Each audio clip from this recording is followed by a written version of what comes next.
अस्सलामुअलैकुम, welcome to NS account math pro ji. तो आज हम करने जा रहे हैं अकाउंटिंग इक्वेशन का न्यूमेरिकल नंबर 3 सॉल्व। ठीक है, पिछली दो वीडियोस में हमने न्यूमेरिकल नंबर 1 और 2 किया था। उम्मीद करती हूँ आपको उसकी समझ आ गई होगी। ठीक है, तो सबसे पहले हमारे पास है show the effect of following transactions on the accounting equation. ठीक है, अकाउंटिंग इक्वेशन का फॉर्मेट मैंने आप लोगों को ड्रॉ करना सिखाया था कि अगर हमें कोई नेम गिवन हो तो सबसे फर्स्ट कॉलम में हम नेम लिखेंगे। जिस तरह यहाँ पे हमें मिस्टर रोशन नेम गिवन था, तो हमने फर्स्ट लाइन में मिस्टर रोशन लिख लिया, फिर accounting equation for the month of, और आगे हमने लाइन लगा दी क्योंकि हमें यहाँ पे कोई मंथ गिवन नहीं था। लेकिन कुछ क्वेश्चंस में जाके हमें मंथ गिवन होगा तो हम वहाँ पे लिख लेंगे फॉर द मंथ ऑफ अगस्त या अक्टूबर। ठीक है, तो चलिए इसे पढ़ते हैं कि फर्स्ट एंट्री उन्होंने क्या दी हुई है। Mister Roshan commenced business with cash ₹2 lakh. ठीक है, मिस्टर रोशन ने अपना बिजनेस जो है वो स्टार्ट किया है कैश ₹2 लाख से, यानी कि कैश उसके बिजनेस में आया है और कैपिटल में भी इंक्रीज हुआ है। तो इसको रिकॉर्ड इस तरह से करेंगे कि हम सीरियल नंबर में जाके ए की हेडिंग देंगे। ठीक है, और यहाँ पे कैश में 2 लाख हमारे पास आ गया।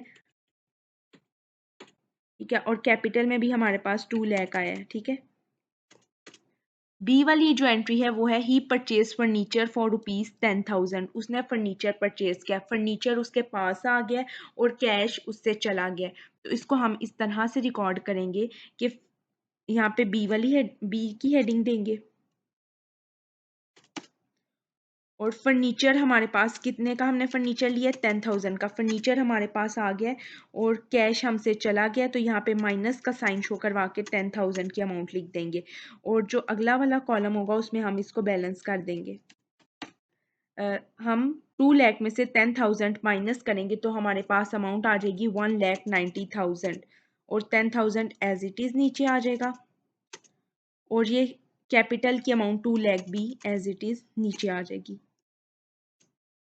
जो सी वाली एंट्री है वो है he purchase goods worth ₹50,000 for cash and goods worth ₹30,000 on credit. ठीक है, यहाँ पे दो तरह से उसने गुड्स ली हैं। 50,000 की गुड्स जो ली हैं उसकी उसने पेमेंट कर दी है, लेकिन जो 30,000 की गुड्स हैं वो उसने क्रेडिट पे लिए, यानी कि उनकी पेमेंट वो बाद में करेगा। ठीक है, तो इसे देखते हैं कि किस तरह से हम रिकॉर्ड करेंगे। यहाँ पे हम सी वाली की दे देंगे। ठीक है, he purchase goods worth 50,000 for cash, यानी कि 50,000 की गुड्स उसने ले ली। ठीक है, कैश के लिए, यानी कि कैश हमसे चला गया, 50,000 हमसे चला गया। और उसने कहा है कि जो 30,000 की है वो उसने क्रेडिट पे लिए, यानी कि वो बाद में अदा करेगा, यानी कि वो उसकी लाइबिलिटी है। तो हम उसको क्रेडिटर्स वाले कॉलम में +30,000 करके शो करेंगे।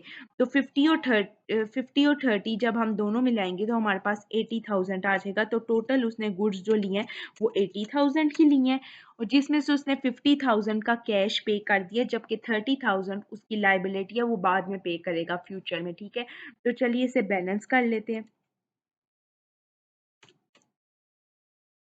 ठीक है, 1,90,000 में से हम 50,000 माइनस करेंगे तो हमारे पास अमाउंट आ जाएगी 1,40,000 और 10,000 एज इट इज़ आ जाएगा और ये 80,000 एज इट इज़ आ जाएगा और ये 30,000 नीचे आ जाएगा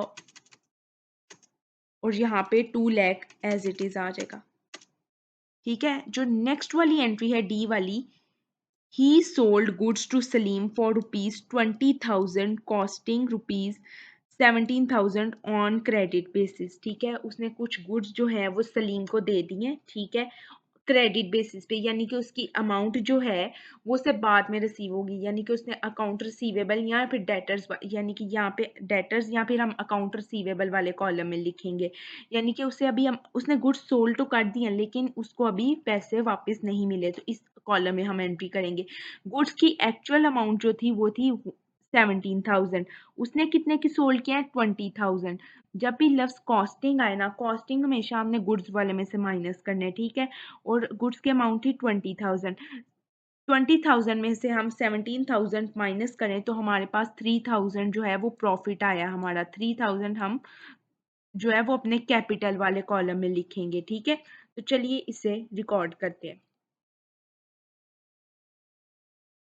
यहाँ पे हम डी वाली एंट्री रिकॉर्ड करने जा रहे हैं। ठीक है, डी वाली एंट्री में उन्होंने कहा है कि हाँ गुड्स कॉस्ट कितने की करती थी, 17,000, यानी कि 17,000 की गुड्स हमारे पास से चली गई और हमें डेटर्स ने कितने पैसे देने थे? 20,000, ठीक है।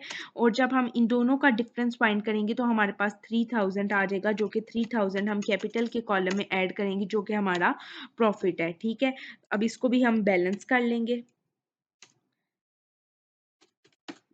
1,40,000 एज इट इज नीचे आ जाएगा, ठीक है। 10,000 भी एज इट इज नीचे आ जाएगा और 80,000 में से हमने 17,000 की गुड्स सोल्ड कर दी, तो हमारे पास कितनी अमाउंट आ जाएगी? 63,000।